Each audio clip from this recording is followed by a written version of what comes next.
Então vamos começar a falar do que é viagens e motos. Então, a gente começa apresentando, né? Talvez. Certo, certo. Então tá. Você se apresenta aqui. Não sei se você disse que não tem experiência também não, mas eu queria ver você para mim me guiar. Eu tenho uma vergonha de falar essas coisas. É muito estranho. Mas, bom, eu sou Diógenes, sou Gil. Eu moro no Canadá, sou brasileiro. Já tô aqui em Vancouver já fazem 5 anos e já fazem aproximadamente 3 que eu tô andando de moto aqui no Canadá. Né? Eu vim para estudar, tudo já me formei, comecei a trabalhar. A primeira coisa que eu comprei depois que eu trabalhei foi uma moto. E 2 verões atrás, em 2018, eu atravessei o Canadá de ponta a ponta de moto, acampando numa barraca. E atravessei os Estados Unidos de volta da mesma forma, foram 38 dias. E verão passado eu fui até o Oceano Ártico, também no mesmo esquema, e de volta numa barraca. E aí você? Bom, eu sou o Carlos Garcia dos Santos, sou paulista, tenho 30 anos nas costas. Com 22 anos, há 8 anos atrás, eu migrei para a Argentina para estudar medicina, depois de tentar 4 anos no Brasil sem muito sucesso. Passei aqui numa universidade pública, me formei em dezembro de 2019. Há 2 anos ando numa motinho, que é a minha motinho 110, uma Honda Wave, uma Cube, Chip Urban Bike. E nela faz 2 anos assim que eu viajo mesmo, que eu perdi os medos para viajar. Primeiro comecei viajando aqui em La Rioja, que eu tô no noroeste da Argentina, centro-oeste da Argentina. Primeiro toda a província de La Rioja, depois foram 800 quilômetros. Aí eu peguei confiança, depois viajei tudo que é San Juan e Mendoza. Foram 1.600 quilômetros. Aí eu dei conta de que eu poderia chegar até a Terra do Fogo, Ushuaia. Comecei a fazer umas viagens experimentais, preparar bem.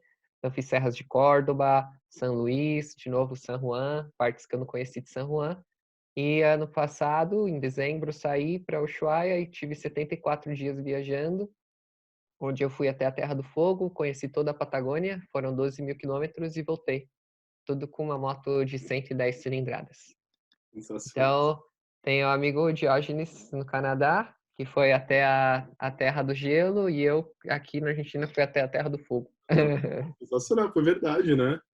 Porra, muito bom, muito bom.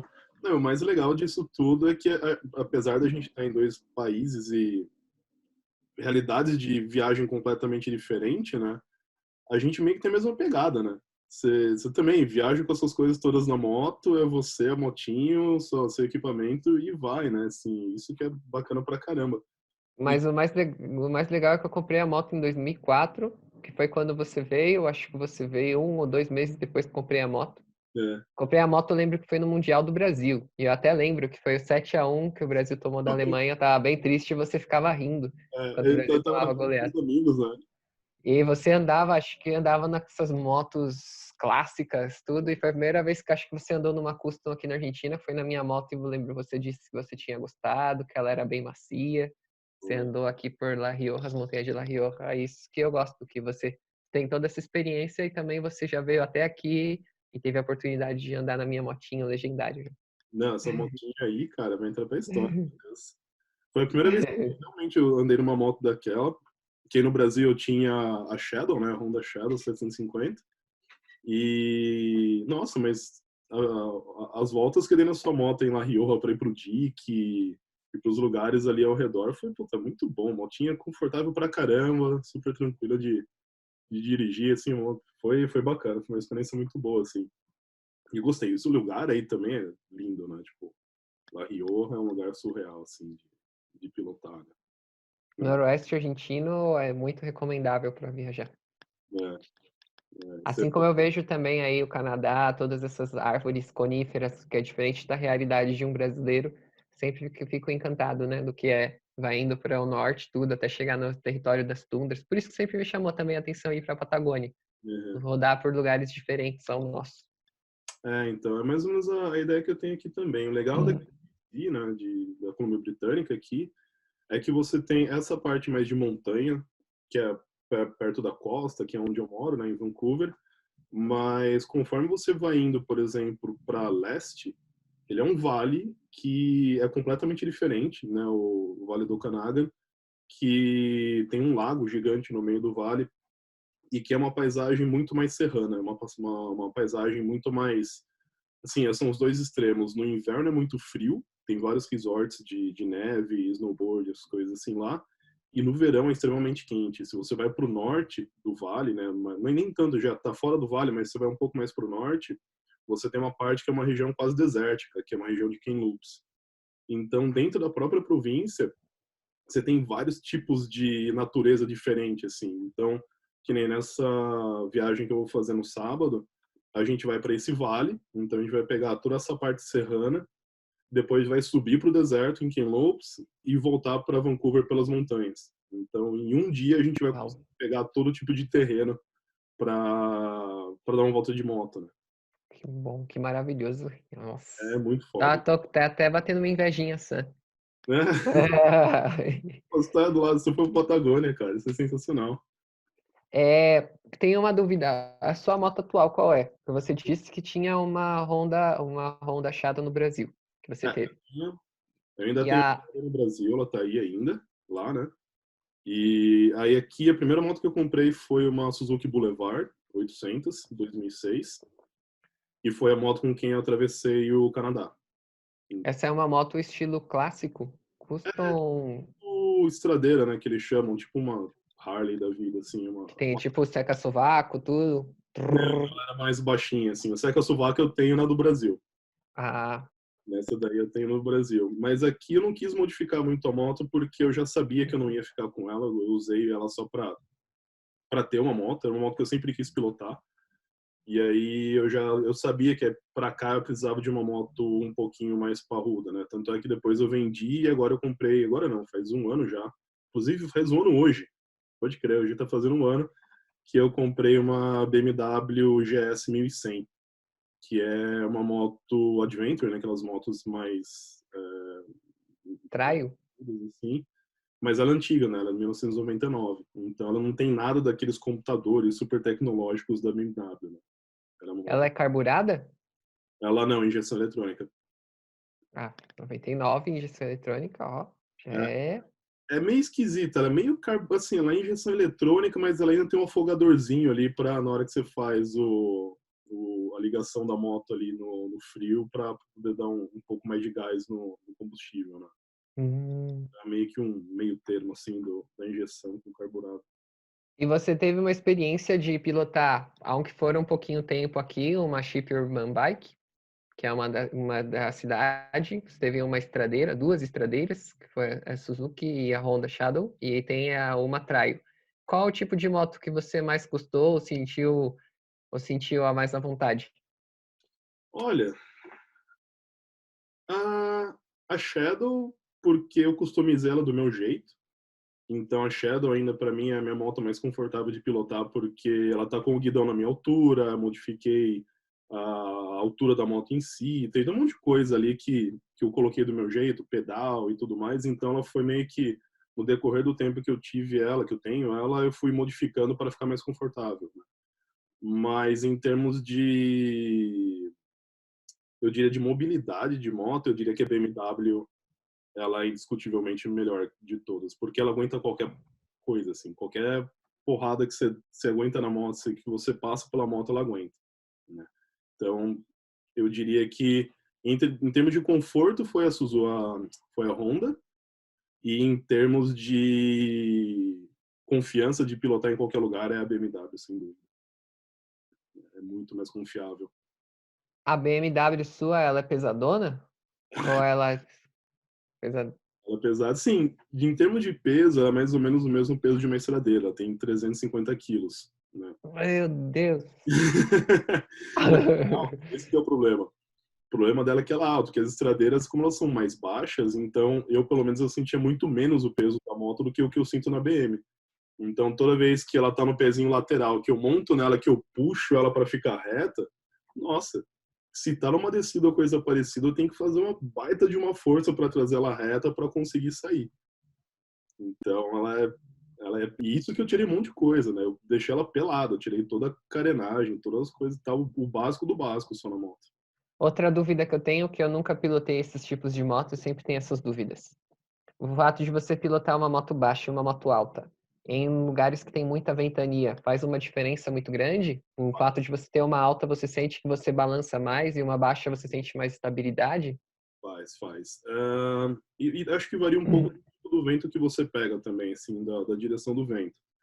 Porque quando eu estava atravessando as planícies de Montana, subindo de volta aqui na viagem de volta do Canadá, eu fui pelo parque do Yellowstone Park, daí eu cruzei para Montana e subi sentido a base das Rocky Mountains, ali entre Alberta e Montana. E ali é uma planície. Então, sim, tinha vento, a gente estava conversando, né, que você tomou aquela ventania que você não conseguia quase ficar na estrada, tá? Até os caminhoneiros fizeram uma aposta. Eu tava com o Boulevard e a mesma coisa, assim, eu tive que dirigir a 30, 40, abaixado no tanque, porque o vento batia e eu tinha que fazer força para não sair da pista. Então, com uma moto baixa, abaixado no tanque, eu senti isso. Você tem ideia de qual era a velocidade do vento? Não faço ideia. Eu sei que por várias vezes eu literalmente saí da pista. Eu fui para o acostamento e foi uma trabalheira para trazer de volta. Tinha horas que eu tive que frear, assim, de cantar pneu na estrada para poder frear, porque senão eu caí no barranco. Nossa. O vento me levava para fora da pista o tempo inteiro. E não tinha o que fazer, né? Porque, assim, eram mais ou menos 4 quilômetros de distância no meio do vento. E se eu ficasse parado lá, era o tipo de coisa que não ia parar, assim, tinha placa avisando que havia vento cruzado. Então não é uma coisa que era, sei lá, uma tempestade por estar ventando, não. Tipo, aquilo ali era um corredor de vento. Então tinha que sair dali, não teve jeito. Em compensação, eu peguei um vento muito forte quando eu estava já chegando, depois que eu passei o Círculo Ártico, lá no Alasca, e eu percebi que, assim, os ventos laterais que eu tomava com a BMW não eram tão chatos quanto os ventos que eu tomava de frente com ela.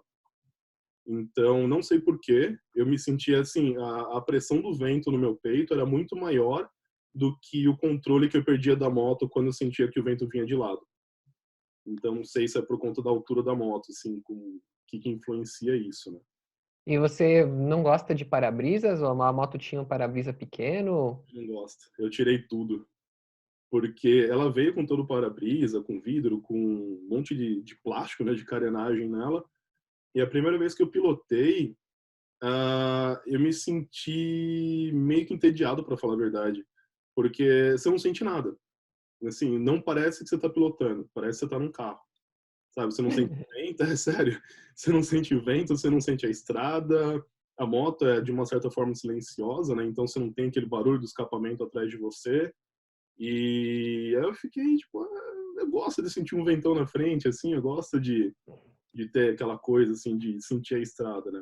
Foi aí que eu decidi tirar tudo. E aí ficou bem mais legal. Eu prefiro tomar um ventão no peito do que ficar aquela coisa meio, tipo, sem sentir a viagem, sabe? Assim, não sei, eu não gosto, não.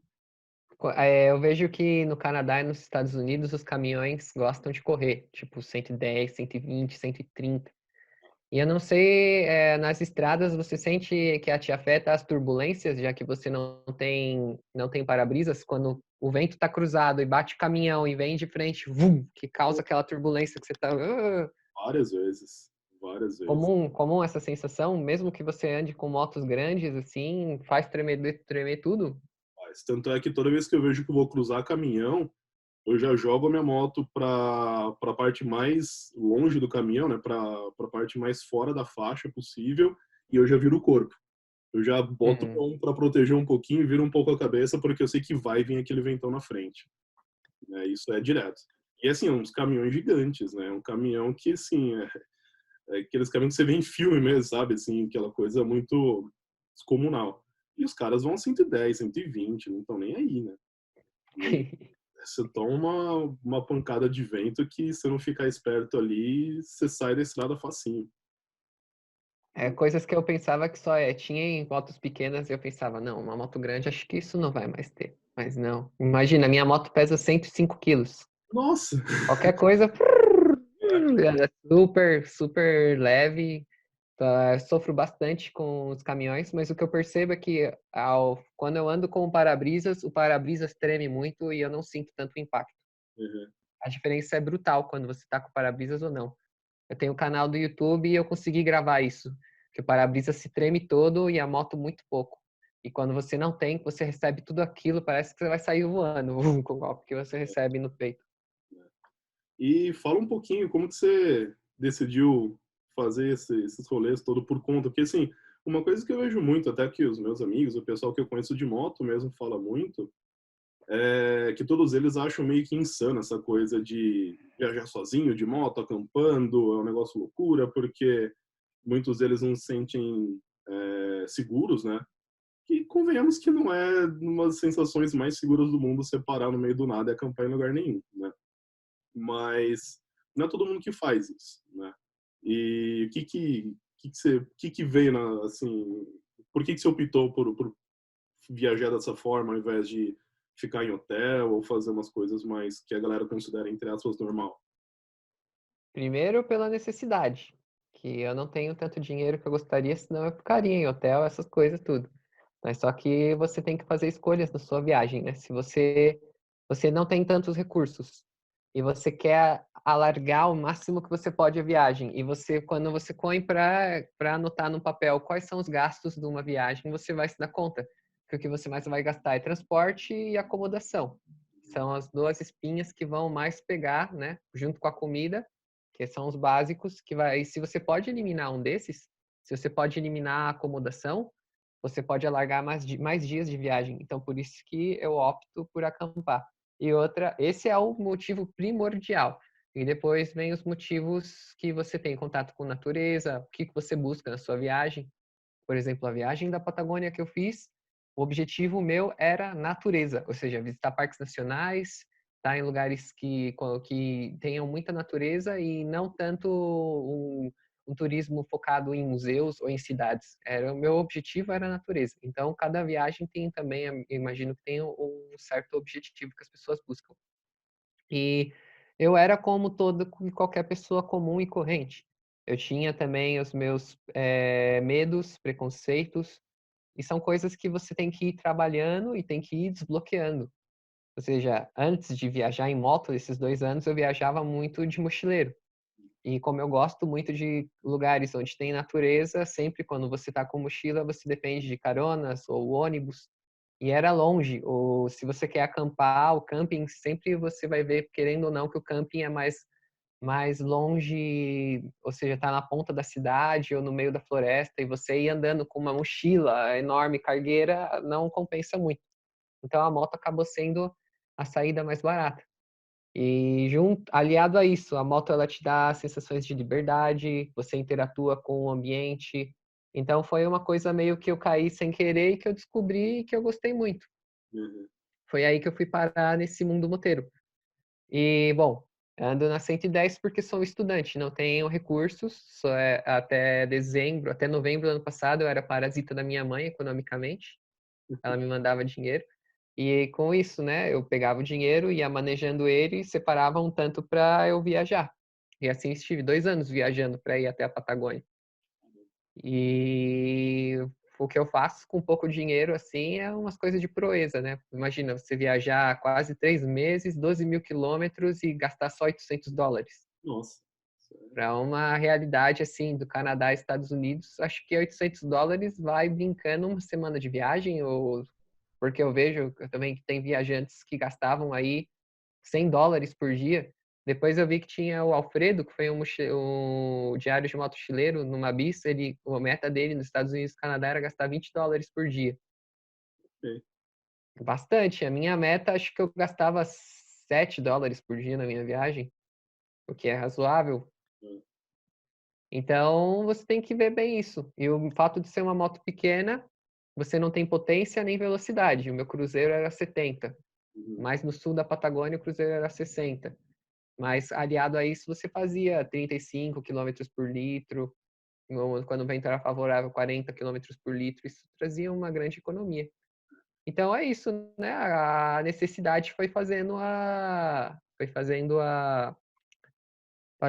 ocasião.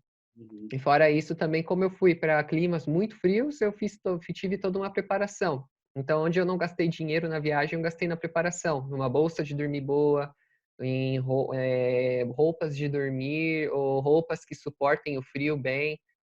Tudo tem uma preparação e você tem que ir se desbloqueando. Antes de fazer a viagem, eu me expus na Argentina a acampar com 0 grau no inverno, busquei lugares. Então, tudo isso vai criando as condições, ou seja, você não nasce assim, você tem que ir evolucionando e galgando degraus para ir subindo. E é assim que eu fiz na minha viagem.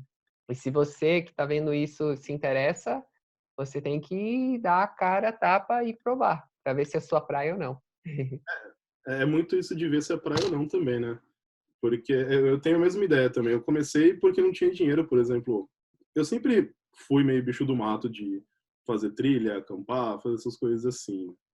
Mas aqui em BC, tipo, mesmo tendo muitas cidades perto, os lugares legais de você conhecer, as montanhas, os acampamentos, você tem que ter um veículo próprio para ir. Sim, dificilmente você vai de ônibus ou coisa parecida, a menos que seja um ônibus fretado, coisa turística, né? E quando eu estava planejando atravessar o Canadá, na verdade, quando eu atravessei o Canadá, eu nem imaginava que ia atravessar o Canadá. Foi tipo, vou dar uma volta. Vamos ver o quanto que eu aguento. Aquela coisa assim. Eu acho que isso aqui também facilitou muito, porque eu estava aberto o tempo inteiro a voltar. Aquela coisa assim, não, eu tenho que chegar ao outro lado do Canadá. Tipo, eu queria chegar do outro lado do Canadá, mas era uma coisa que se no meio do caminho acontecesse algo, eu falava, não tem problema nenhum eu voltar também. E essa parte da grana foi um fator muito importante também, porque conversando com o pessoal daqui, né, o pessoal que já fez essa viagem e tal, eles gastavam tipo 10 mil, 12 mil para fazer essa viagem de atravessar o Canadá de moto, né? Dólares canadenses? Dólares canadenses. É, é. A média deles de gasto era uma média de 200 a 300 dólares por dia. E aí eu falei, meu, sem chance. 12, 13 mil numa viagem é uma coisa que não, nunca, eu não tenho dinheiro para isso, né? E eu sempre quis, né? E aí eu comecei a ver também essa parte de se preparar, né? Porque uma coisa que eu queria que para mim foi muito importante foi não carregar muita coisa na moto. Então, acho que, sei lá, eu fiquei 38 dias na viagem e eu tinha literalmente uma mochila de 35 litros só. Ali estava a minha rede, né? Tipo, eu optei por acampar em rede, não barraca, justamente para aliviar de peso. E também porque eu não sabia onde eu ia parar, né? Então tinha vez que eu poderia muito bem ter um terreninho legal para botar uma barraca, como não tinha muitas vezes, como aconteceu, de eu ter que literalmente me pendurar na árvore porque não tinha lugar, né? Era tudo cheio de mato, não dava para ficar no chão, né? E assim, No caso, quando você viajou, foi com a Suzuki. Você levava tudo atrás, no Santo Antônio, que é tipo aquele ferro que tem, e ali você amarrava a mochila de 35 litros e... é, eu tirei o banco do passageiro. Na verdade, nenhuma das minhas mãos tem banco de passageiro, porque eu tenho mais espaço para colocar a mochila. E eu tirei o banco do passageiro, no lugar do passageiro eu apoiava a mochila e passava uma fita ali, passava um strap para prender ela na moto.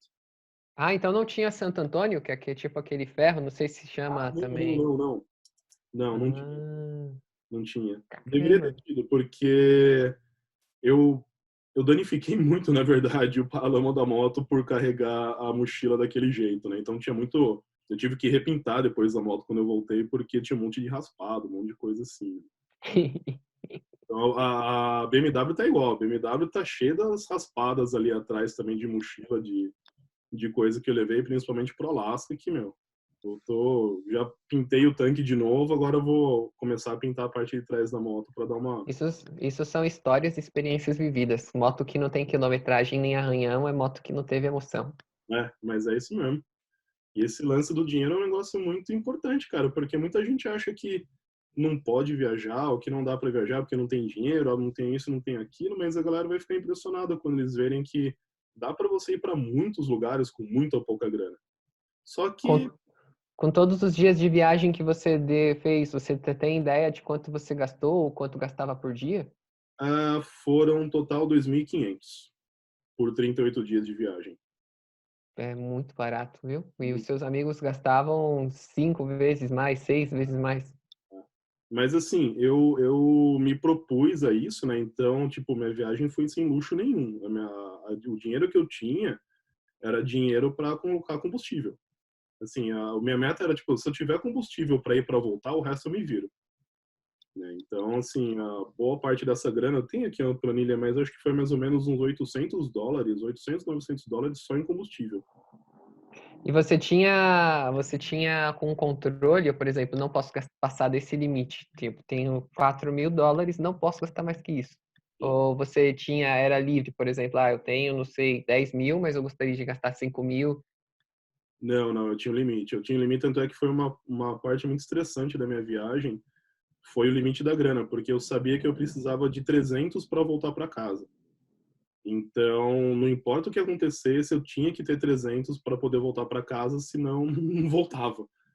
Então, eu tinha dos 2.500 que eu gastei, foram os 2.500 que eu tinha, né? Assim, foi o dinheiro que eu separei para essa viagem e eu não tinha mais do que isso. Então, eu não lembro exatamente, mas eu gastava em média de 80, 70, $80 por dia. Sendo que esses 80 e 70 era basicamente 50 de gasolina e 10, $20 para eu comer. Falando de gastos, você teve experiência em dois países, não? Você foi pelo Canadá e depois voltou pelos Estados Unidos. Existe uma diferença entre a viajar nesses dois países? Existia não só entre os países, mas entre os estados também. Então, por exemplo, no Canadá, quanto mais ao leste você vai, mais barato fica. A ponto de que, assim, aqui na época a gasolina estava mais caro. Eu saí de Vancouver pagando umas 1,38, se não me engano, 1,28 no litro do combustível. Mas E isso é o litro ou é o galão, como é nos Estados Unidos? Que o galão é 3,7 litros. isso não, 3,7. Então você se refere a isso a um e pouco como galão ou como litro mesmo? como litro, como Ah, litro. bom. É, foi aqui, o galão é do outro lado da fronteira ali, aqui eles se referem a litro mesmo. Ah, Então, eu saí daqui pagando 1,28 no litro da gasolina.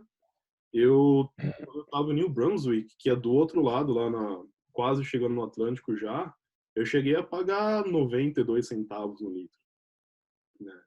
Então, nos Estados Unidos é a mesma coisa. Tipo, Illinois foi o lugar que eu gastei muito dinheiro, porque a cada 3 passos que você dava na estrada, você tinha um pedágio. Então, no espaço que eu levei de Detroit para Chicago, nossa, eu gastei muita grana em pedágio. e não tinha estradas secundárias? Então tinha, eu até cheguei a pegar algumas, né, pelo Google, mas o problema é que na hora que você fazia as contas do quanto você gastava de gasolina a mais para dar a volta, acabava dando a mesma coisa que você gastava no pedágio indo mais rápido, né? Então não valia tanto a pena, assim. Eu saí de Nova York para Fredericton, que é em Washington, que pela estrada normal, se eu fosse para Filadélfia, acho que ia pegar alguns pedágios, eu ia gastar cerca tipo de 10, $15 nos pedágios todos que tinham ali, e eu decidi ir pela estrada secundária. Me demorou 4 horas a mais, porque eu peguei uma tempestade no meio do caminho, Uhum. e por conta da tempestade, forçar o motor e da volta toda que eu dei, eu acabei gastando $20 em combustível. Sendo que se eu tivesse pego a parte do pedágio, teria chego muito mais cedo e gasto menos. Então é meio uma coisa que eu tenho aprendido, inclusive nessas viagens, é que não dá para confiar 100% no Google Maps. Eu já me enfiei Entendi. em cada roubada por conta desse mapa aí que não está escrito, né? Antes da sua grande viagem pelo Canadá, Estados Unidos, no Brasil com a Honda Shadow, você fez alguma grande viagem também ou você era virgão, não tinha muita experiência em grandes viagens? Eu fiz, eu diria que uma média viagem, assim, de 2011 para 2012, meu irmão e eu, a gente desceu para a Serra do Rio do Rastro, em Santa Catarina. Uhum. Então a gente fez São Paulo, Santa Catarina e de volta. Aquilo foi bem bacana ali, eu já comecei a pegar um pouquinho de gosto para esse tipo de viagem, né? E aí depois, em 2014 para 2015, eu desci para Florianópolis. Aí também, né, nessa mesma pegada, né? Mas acho que na viagem para o Rio do Rastro, a ida e a volta foram 3.000 quilômetros. E a primeira grande viagem que eu fiz, que foi a do Canadá, foram 18 mil. Nossa, Quase. bastante história para cantar.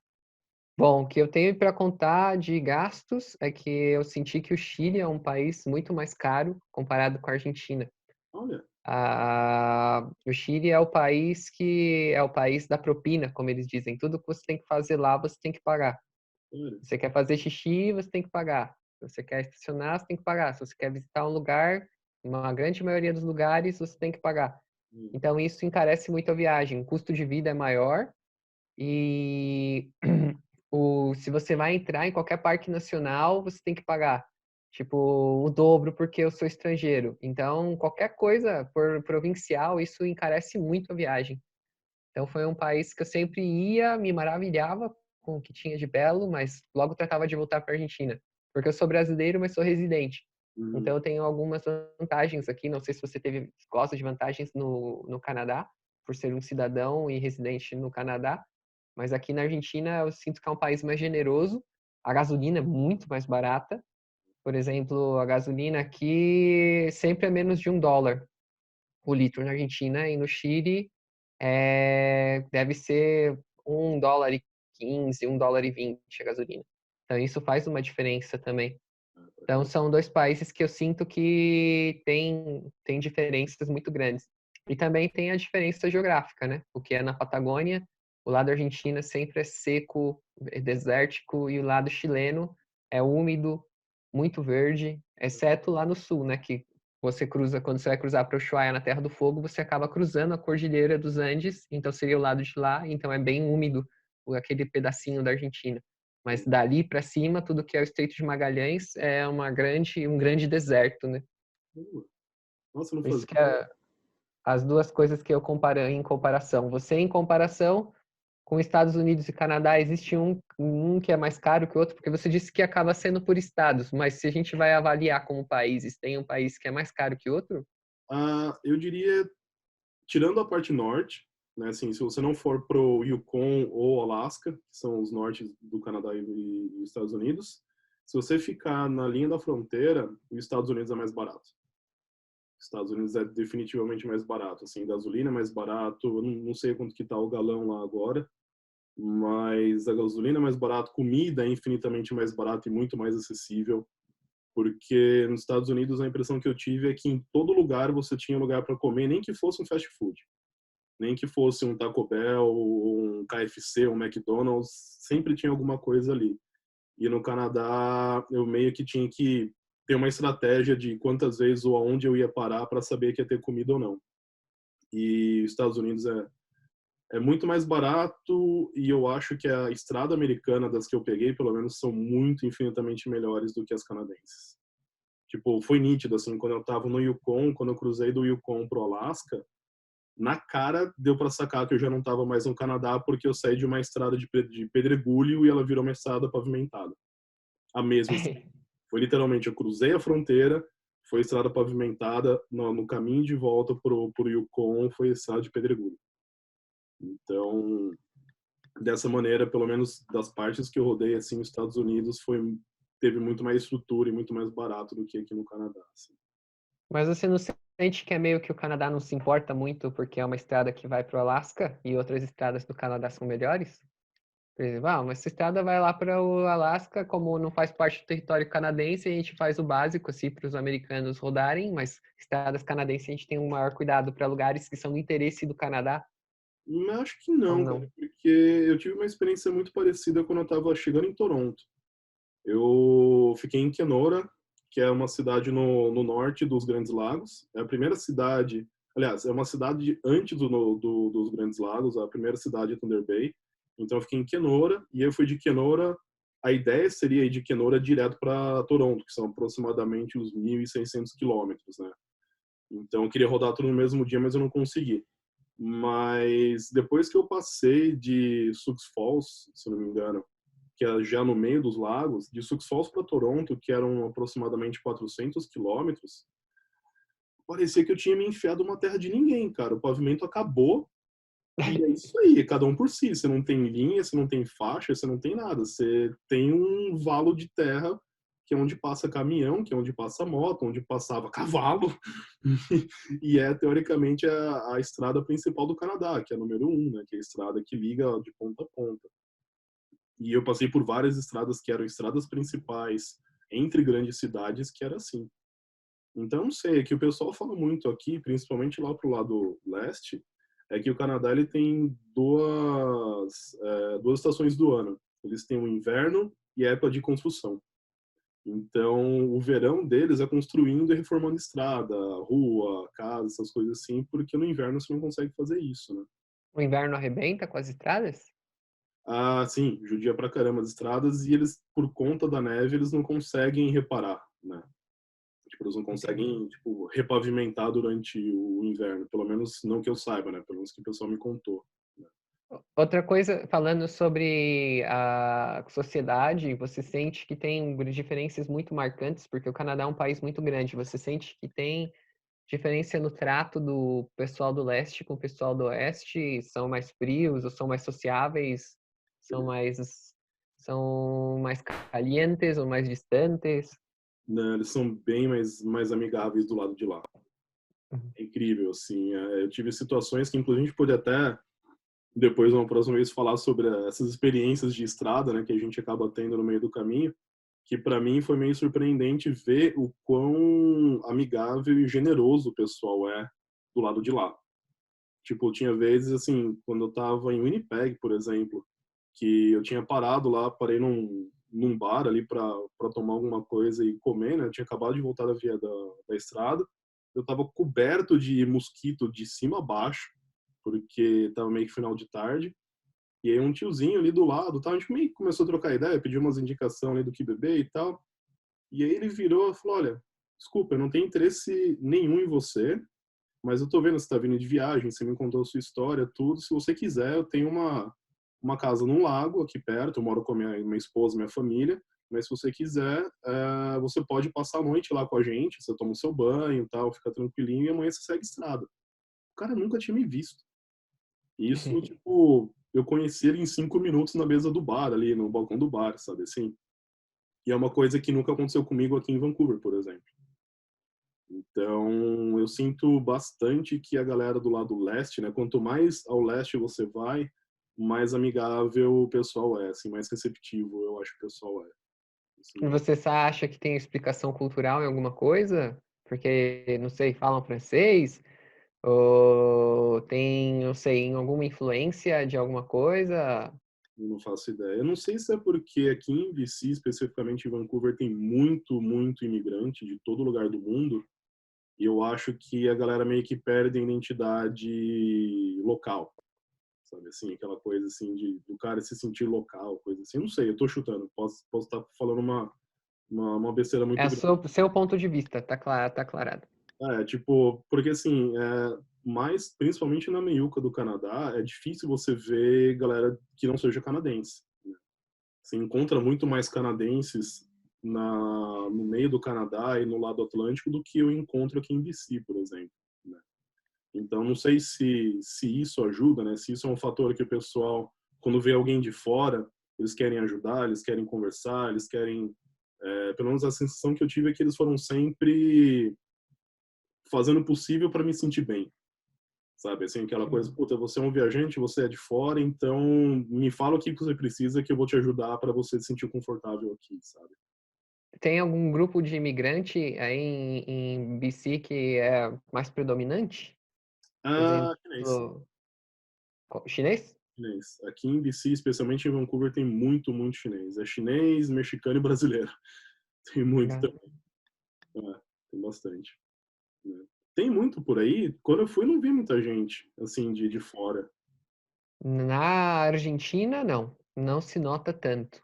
Tanto que é porque para você um dos pré-requisitos para atrair imigrantes é a prosperidade econômica, coisa que a Argentina não tem já faz já uns 20 anos que ela está numa crise atrás de crise. Uhum. Mas indo para o Chile, eu percebi que tem muitos haitianos, Olha. porque eles chamam a atenção, né? Porque a sociedade lá geralmente tem um perfil mais branco ou indígena, Uhum. e você vê um negro bem africano chama atenção.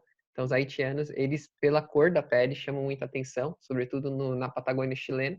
E também tem muitos venezuelanos, pela crise instaurada pelo governo, muitos venezuelanos escolhem ir para o Chile para trabalhar e nutrir a família deles com trabalhos dos chilenos, que é uma economia estável. Então, no Chile, sim, você nota que tem bastante imigração, mas na Argentina, não. Na Argentina, argentinos. Você vê muitos argentinos de outras províncias, nas províncias da Patagônia da Argentina, mas fora isso, é mais do mesmo, sim. Não vê tanta gente fora. Você pode encontrar muito turista estrangeiro. Por exemplo, nas estradas da Patagônia, motociclistas brasileiros é uma coisa comum.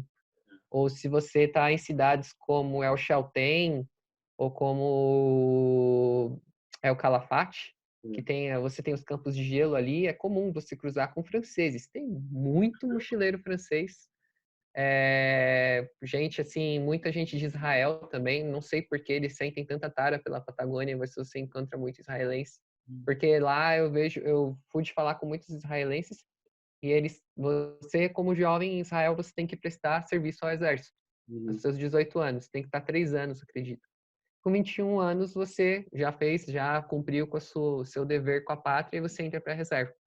Então, muito deles ganham dinheiro no exército e escolhem a Patagônia. E eles vão para a Patagônia e roda tudo lá. Se você estiver em lugares como Ushuaia ou essas cidades super turísticas perto do gelo lá na Patagônia e você não sabe falar inglês, você está excluído da sociedade ali, porque Olha praticamente só. só fala inglês. Inglês, inglês, inglês, inglês. E você é engraçado que você vê poucos argentinos que gozam da beleza deles lá do sul, porque é muito caro. Porque pelo fato de vir tanto europeu e tanta gente com dinheiro de países mais desenvolvidos, jovens, o preço de tudo aumenta. Então, argentinos, fora. Então, é uma coisa que me chamou bastante Brasileiro pro atenção. Nordeste, né? Se você for parar pra pensar. Se você é brasileiro, é muito caro você ir pro Nordeste. É muito mais caro você ir uma praia do Norte e Nordeste do que, por exemplo, você ir pra Argentina ou você ir pro Chile ou algo do tipo, né? Sim, sim. Então, muitos argentinos aqui da onde eu vivo, que eu vivo no Noroeste, eles escolhem passar as férias no Brasil, em Florianópolis, porque é mais barato do que você ir para Mar del Plata. Porque sempre onde o turismo vai fazendo já o seu nicho de economia, você pode encontrar outros lugares para aproveitar. E a Patagônia não é um lugar muito barato, sobretudo lá embaixo. E você vê que tem bastante estrangeiro. Por exemplo, Bariloche estava cheio de argentinos. Parece que como desvalorizou o dinheiro, eu vi muitos portenhos, muita gente de Buenos Aires em Bariloche, mas lá embaixo mesmo, onde é longe, e onde tem os campos de gelo, eu vi muitos europeus. E gente jovem, assim, mochileiros europeus que vão lá para aproveitar. E não vi tantos argentinos. Entendi. Então, você vê mais um perfil turista na Argentina, e vê mais um perfil trabalhador no Chile, porque a economia do Chile vai melhor do que a economia argentina. Entendi. Isso são as coisas que eu vi. E fora isso, algumas coisas me chamaram a atenção, por exemplo, na região de Aysén, no Chile, que está na carretera austral. Ou seja, a carretera austral, eu nunca fui na Noruega, mas acredito que seja parecido, porque você tem muitas montanhas com glaciares, tem muitos fiordes, né? Que é por onde foi escavando o gelo, porque antes tudo ali era coberto de gelo. E chove muito, é muito úmido. Então parece muito com a Noruega e tem essa Noruega com gaúcho, porque muitos argentinos cruzaram para poder trabalhar ali. Então são muitos descendentes de argentinos, os chilenos que vivem ali.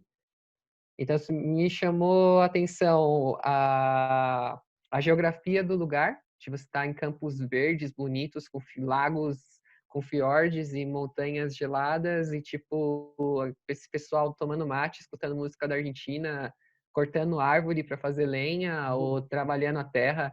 É uma coisa que você não vê em outros lugares do Chile e que me chamou muito a atenção, assim, um choque assim que me chamou a atenção. Eu tive justo a oportunidade de trabalhar com um cortador de lenha por um dia, cortando árvores lá no Chile. Olha que E legal. foi uma experiência sensacional, assim. Para ele, super chato, todo dia cortar lenha, mas imagina, uma pessoa que vem de fora e eu que vivo aqui no deserto do norte, tá num lugar lá onde você tem aquelas coníferas e ambiente com montanhas todas nevadas, tudo. Para mim foi massa.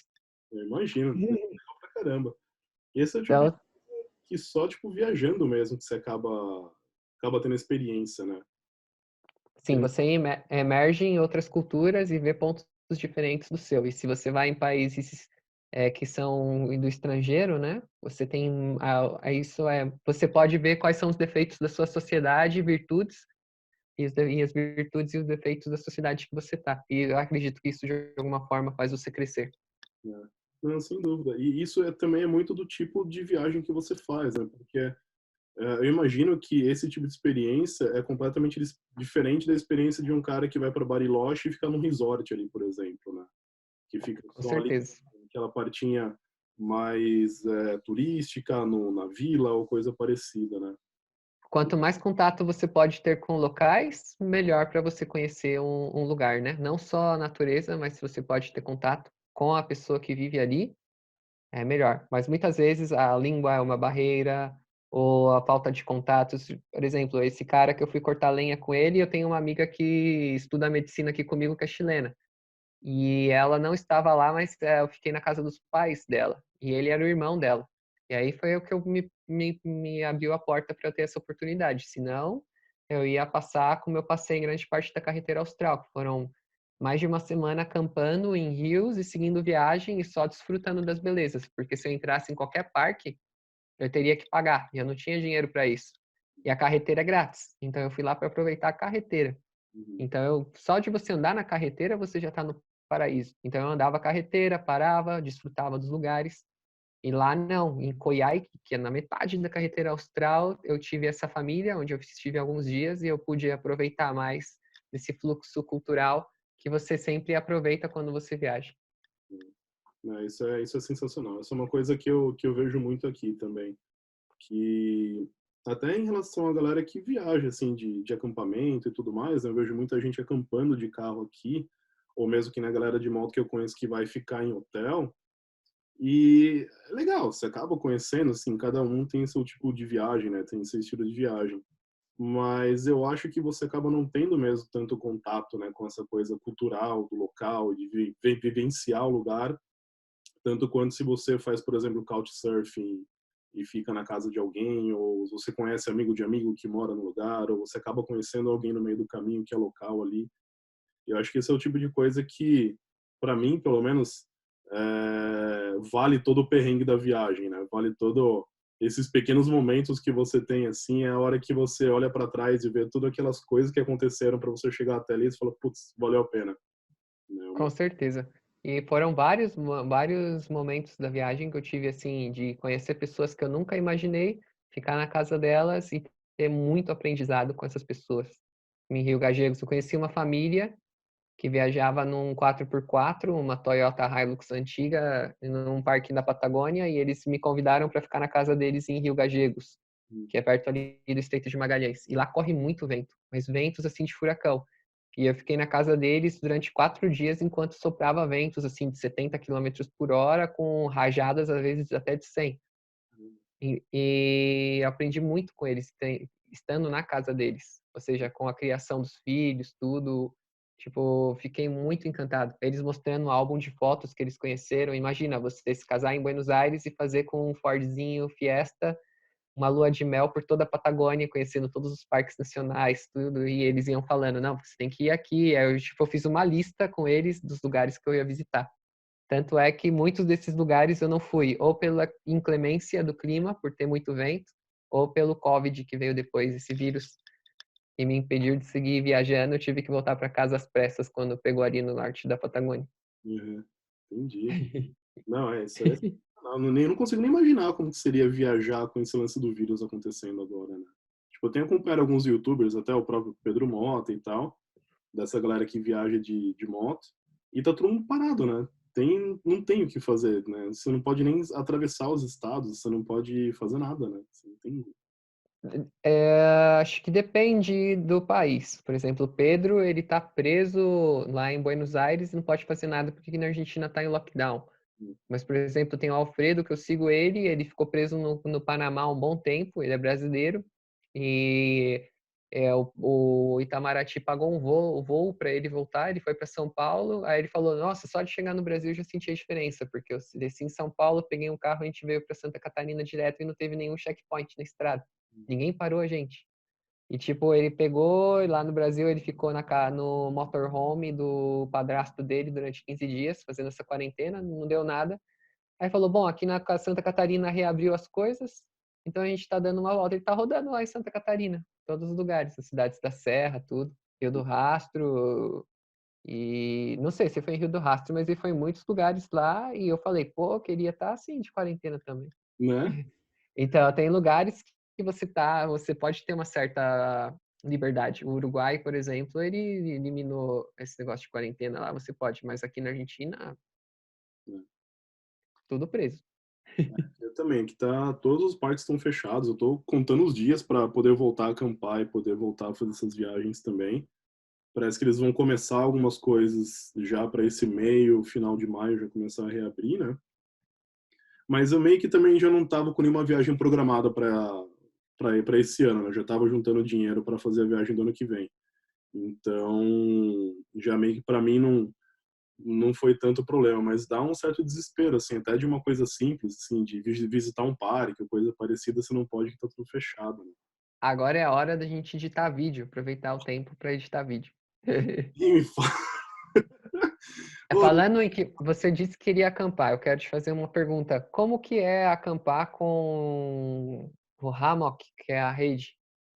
Você precisa sempre de algum lugar para você pendurar ela? Você escolheu ela porque na América do Norte tem urso? Por quê? então, na verdade, ele é um.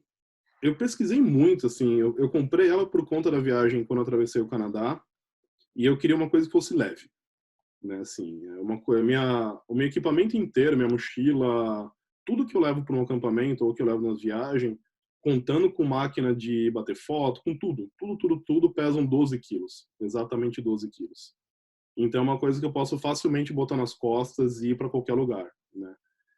Quando eu estava vendo de pegar uma barraca, por exemplo, de um lugar, né, essas barracas de, ou até mesmo aqueles beef sacks, que é aquele, é só um cobertorzinho em cima do teu saco de dormir, né, uma coisa assim.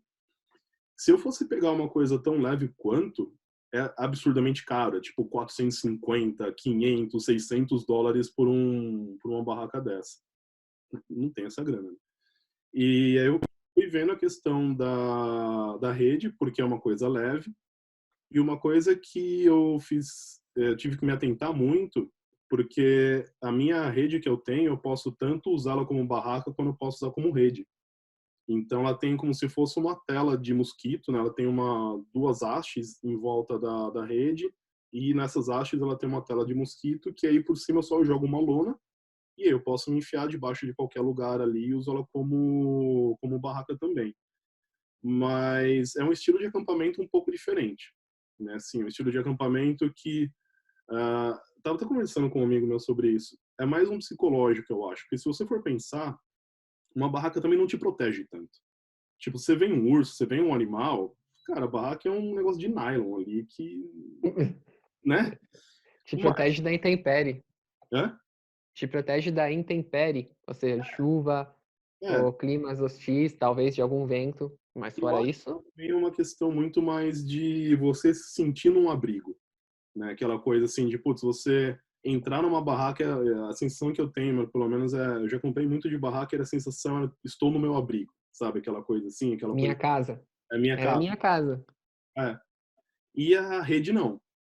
A rede é extremamente confortável, nossa, nunca dormi tão bem na vida quanto eu durmo na rede, porque eu tenho a rede, eu tenho um colchãozinho inflável, pequenininho, de 2 centímetros, e o saco de dormir.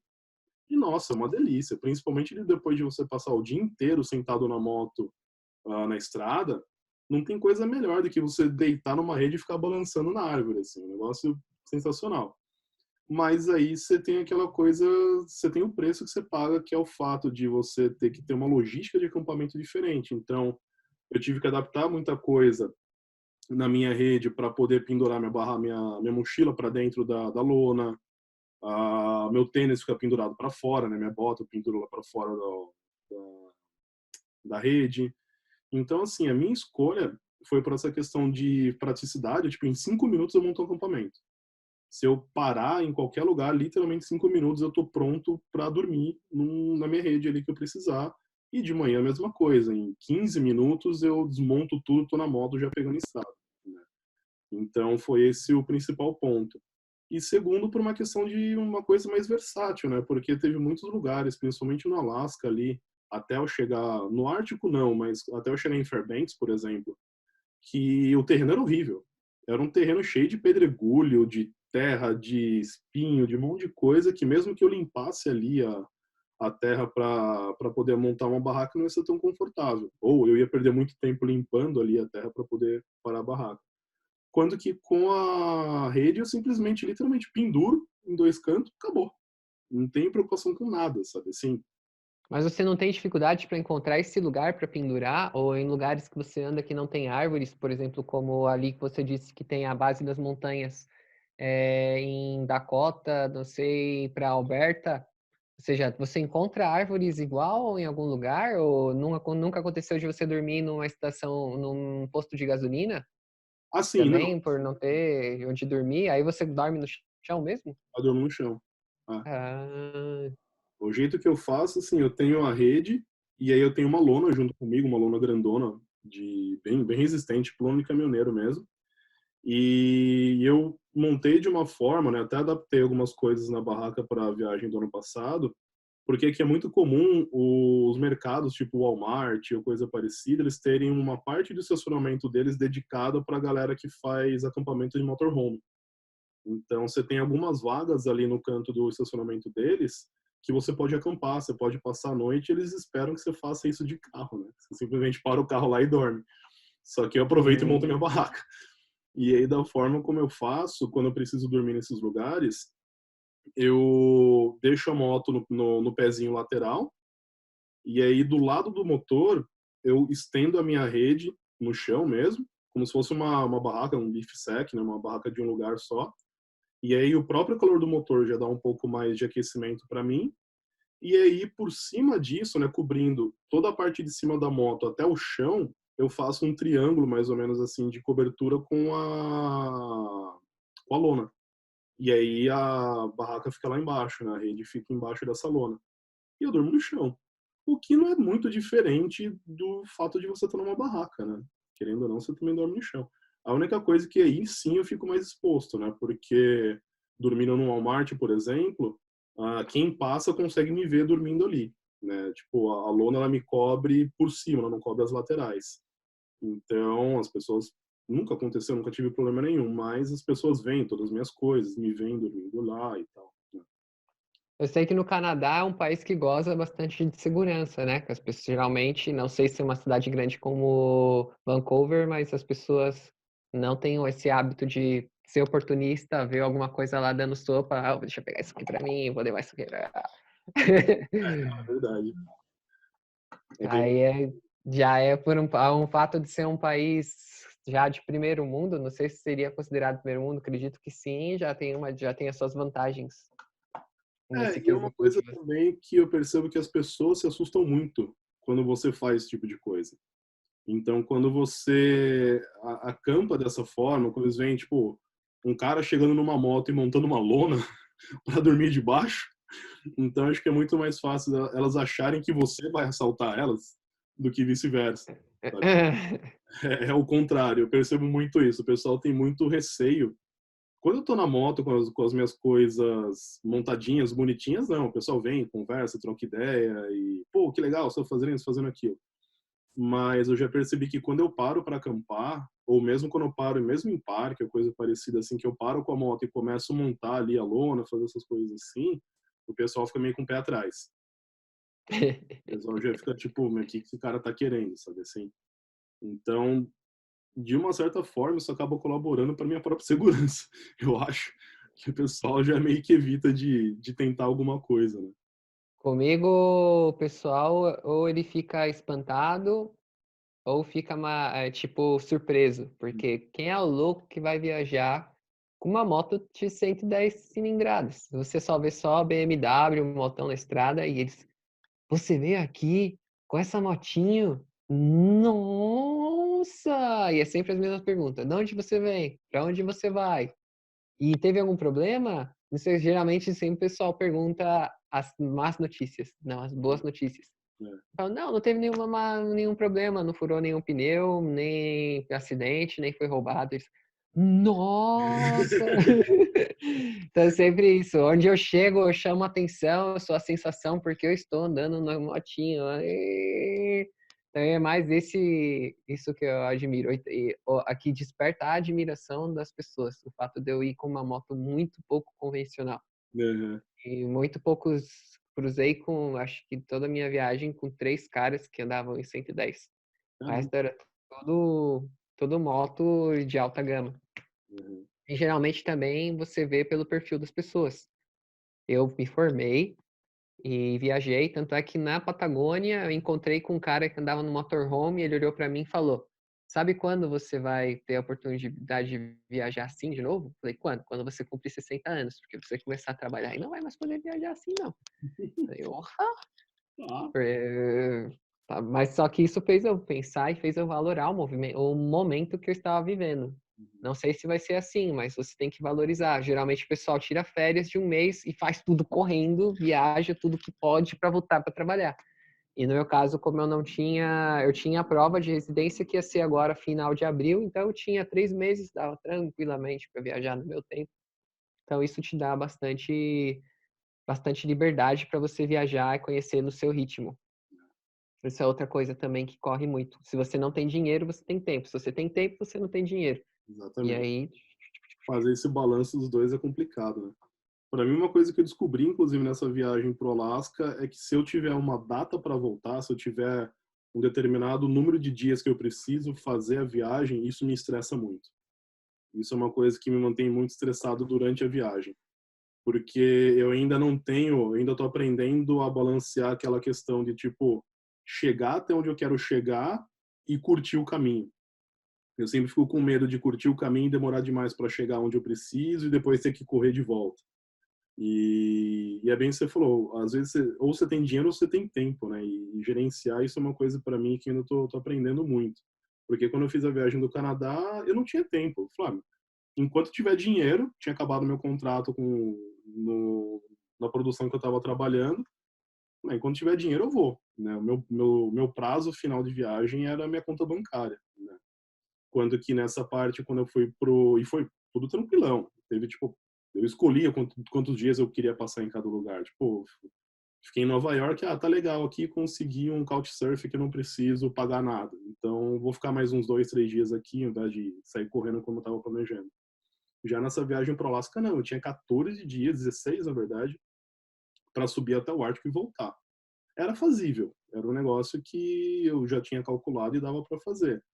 Mas você sempre fica naquela tensão de tipo, caramba, eu tenho que voltar, eu tenho que trabalhar, eu tenho que, né, aquela, para mim foi uma coisa, aproveita que os dias estão contados. exato, exato. Tanto é que acho que aqui na viagem pro Alasca deu muita coisa errada, né? Tipo, foi assim, a viagem toda em si foi muito estressante. Foi um negócio que eu achei que eu estava preparado quando eu percebi, eu não estava nem de longe preparado para fazer essa viagem, psicologicamente falando. Mas foi bom, deu para aprender muita coisa.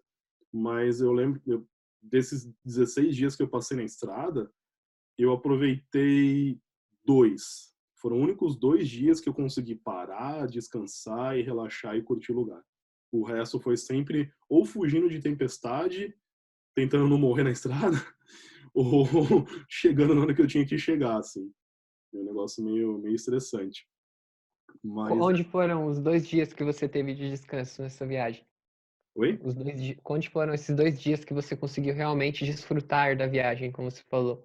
Então, na ida, na verdade, assim, eu tava na cabeça de tipo, eu quero chegar no oceano o mais rápido possível. E aí na volta eu ia voltar tranquilo, ia querer curtir os lugares e tal. Então na ida eu tava fazendo quase 1.000 quilômetros por dia, tava pilotando 14 horas por dia mais ou menos assim. Então isso foi muito estressante.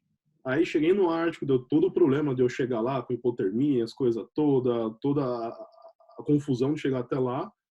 E na volta eu falei, meu, quer saber? Já deu tudo errado mesmo, vou parar. E aí eu consegui parar num lugar chamado Atlin Lake, que ele é um vilarejo no norte da Colômbia Britânica, na beira de um lago, e o lago dá para um glacier, né, dá para uma geleira. só que você só consegue acessar esse vilarejo pelo Yukon.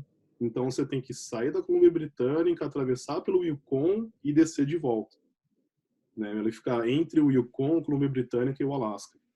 E não tem sinal de celular, não tem nada, nada, nada, nada. É literalmente um vilarejo de 3 ruas, na beira do lago, e é isso. Aí foi ali que eu parei, eu consegui um lugarzinho para acampar na beira do lago. Então, que aí foi uma situação que a rede me ajudou muito, porque a beira do lago era só pedra, sabe aquelas praias de pedra? Não tem Uhum. pedra. E aí eu consegui pendurar minha barraca, minha rede ali na árvore. E eu fiquei 2 dias ali, sem contato com o celular, eu não postei nada sobre a viagem. Eu simplesmente, o trabalho que eu tive foi montar a barraca, montar a rede, comprar cerveja, comprar comida, montar meu acampamento e ficar. Aí eu mergulhei as cervejas ali no lago, enterrei elas para ficar geladinha, e ali foi uma paz, foi um negócio tranquilo, que foi o único dia da minha volta que eu não peguei tempestade. Então Uau. foi o último dia de 14 dias, foi o único dia que eu fiquei seco durante um dia inteiro. E aquilo ali foi tão bom, foi tão gostoso. E aí depois dali eu subi de volta para descer o Alaskan Highway até Alberta. Dali foi, acabou gasolina, tempestade, tomei multa, deu tudo errado de novo. Aí até que eu cheguei num lugar chamado Jasper, que é uma cidade nas Rocky Mountains, ali na cordilheira entre Alberta e Colômbia Britânica. E ali também foi um lugar que eu falei, não, eu vou parar, eu vou curtir. E aí também montei meu acampamento, fiquei tranquilinho, aí consegui fazer trilha, consegui visitar a geleira, consegui bater foto, descansar e tal. Mas aí O também tempo, o tempo ajudou em Jasper? ajudou. Quando eu cheguei em Jasper, tava sol. Ah, Então, ali, mas sim, foi meus 2 últimos dias da viagem, literalmente. Mas foi bom. Deu pra, sim, teve vários momentos que eu subia na geleira, que eu ia fazer uma trilha ou coisa parecida, eu conseguia sentar e relaxar. Sabe, aquela coisa assim, tipo, tô sequinho, tô bem alimentado, não tenho que ficar correndo na estrada nem nada. E ali foi um momento que eu descansei também, né? Foi muito, muito tranquilo. Mas em algo que eu. Desculpa, pode seguir, que eu queria fazer um comentário. então, tipo, eu saí de lá no meio do verão, quando eu tava passando pela parte de deserto aqui de BC, teve uma chuva de granizo.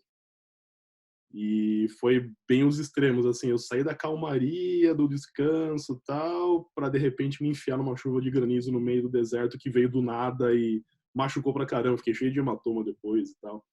Caramba. Foi.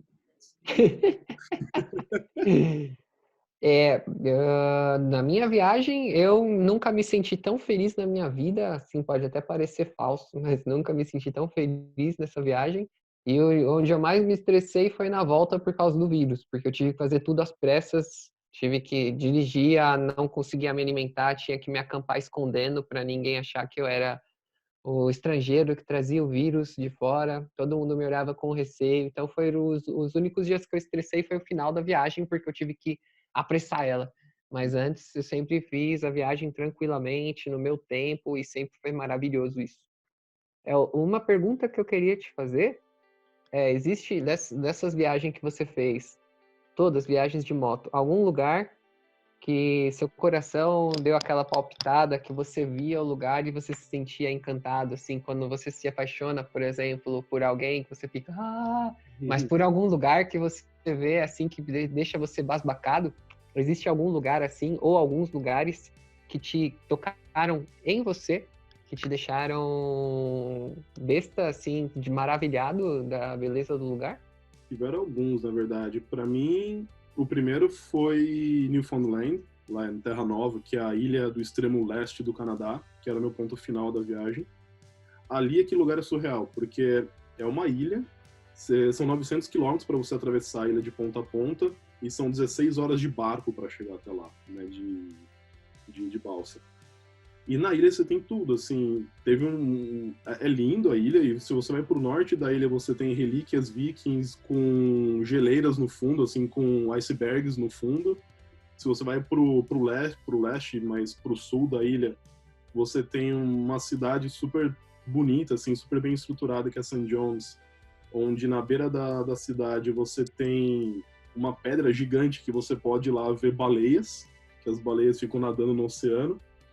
E ali foi um lugar que marcou muito para mim, porque pela primeira vez na vida eu consegui ver o sol se pondo de um lado ao mesmo tempo que a lua cheia estava nascendo do outro. Então aquilo foi uma coisa que foi um negócio espetacular, assim, aquela coisa foi algo mágico para mim de uma forma que eu jamais vou esquecer. Ali foi muito marcante. Nos Estados Unidos, para mim, foi o Yellowstone Park, porque é um lugar surreal. Aqueles geysers e todo o parque em si, tipo, aquilo para mim foi um negócio que eu jamais imaginei, assim. Na hora que eu tava pilotando no meio dos búfalos ali, no meio dos bisões e tipo com os geysers atrás e nossa, foi aquilo ali, foi o parque em si é muito lindo e o poder que você vê nos geysers, assim, a sensação que você vê da água subindo debaixo da terra, é um negócio sensacional. E o Alasca. Meu, Alasca é um lugar que eu quero muito voltar para lá. Muito, mas muito assim. Eu só não volto esse ano porque eu sei que ia ser loucura eu voltar para lá agora. Mas eu quero muito voltar pro Ártico. O Ártico é um lugar que, assim, é surreal. É surreal. Tinha hora que, mesmo no meio da tempestade, um perrengue tremendo, assim, terrível que eu tava passando, cara, eu olhava no horizonte e sabe como dá aquela paz? Dá aquela coisa, assim, de tipo, cara, é isso, sabe? Assim, que é uma alegria, é uma coisa que era surreal. E o fato de que lá no verão você não tem noite, né? Então, uma outra cena que eu me lembro muito bem, assim, que foi uma coisa que eu parei a moto na estrada para ver, foi o que eles chamam do sol da meia-noite, que é a hora quando... Eram 3 da manhã, na verdade. Que é a hora que o sol, ele vai abaixar no horizonte, ele chega a tocar no horizonte e sobe de novo. Então, tipo, ele não se põe, né? Se ele só vai, abaixa um pouquinho e sobe. Aquilo ali, para mim, foi um negócio que... Não tem nem como explicar, sabe? E eram 3 horas da manhã. E você olha nas fotos, e eu lembrando de lá tudo, tipo, a impressão que dava que eram 3 horas da tarde, assim. Você sentiu que afetou seu relógio biológico? Ou Não, deu uma acho que eu não cheguei confusão? a ficar tanto tempo ali, assim, pra isso, não. Né, o hotel que eu fiquei, eu acabei tendo que ficar em hotel ali, porque a Dead Horse, né, Port Hole Bay, que é a última cidade do norte, ela é uma cidade petroleira. Então, Uhum. não tem nada ali, é só estações de petróleo e empresas e hotel. Né? Você não tem lugar para acampar, você não tem nada. Então, eu tive que ficar no hotel, até por conta da hipotermia. E o hotel trabalha 24 horas, então eles tinham turnos de almoço e janta o tempo inteiro. Né? Porque tinha gente que trabalhava à noite e dormia durante o dia e vice-versa. Então, para mim, não mudou muita coisa, assim. Para mim, não... Fiquei 2 dias ali no Ártico, então não chegou a afetar muito meu relógio biológico. Mas eu percebi que, assim, nesse dia que eu estava chegando no Ártico, eu cheguei a pilotar 20, 21 horas direto, assim, né? Do começo ao fim.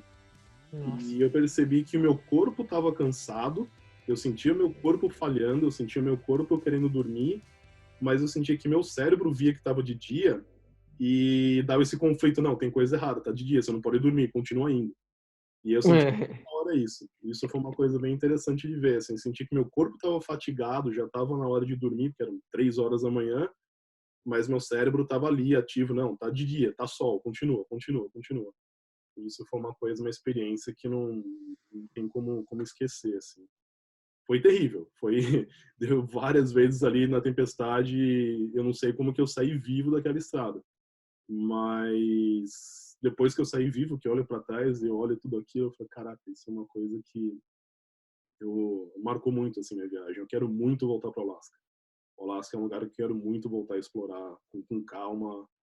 E agora que eu já sei como funcionam as coisas lá em cima, como são as estradas e como que é a sensação de isolamento que você tem lá, que isso foi uma coisa que bagunçou muito comigo também. Então, agora que eu sei como isso funciona, eu quero muito voltar para lá para poder curtir de uma forma mais madura, eu acho, assim, mais tranquila. Você poderia ir para lá para trabalhar? Porque eu escutei que lá no Alasca é uma zona de que você não tem isenção de impostos. Então, as coisas lá são mais baratas e também os salários, ou não tem isenção, você tem isenção de coisas, você percebeu isso ou não percebeu tanto? Eu Então, percebi também que afeta muito as pessoas, esse lance do verão, elas são felizes e no inverno não tanto, porque é noite todo tempo. Então, quando eu cheguei no hotel, eu contei a minha história, porque assim, eu cheguei no hotel já tremendo de frio e tudo mais, e o cara lá da recepção, que era o paramédico do hotel, me botou pra mim, vai tomar um banho, depois a gente resolve a parte do check-in e tal.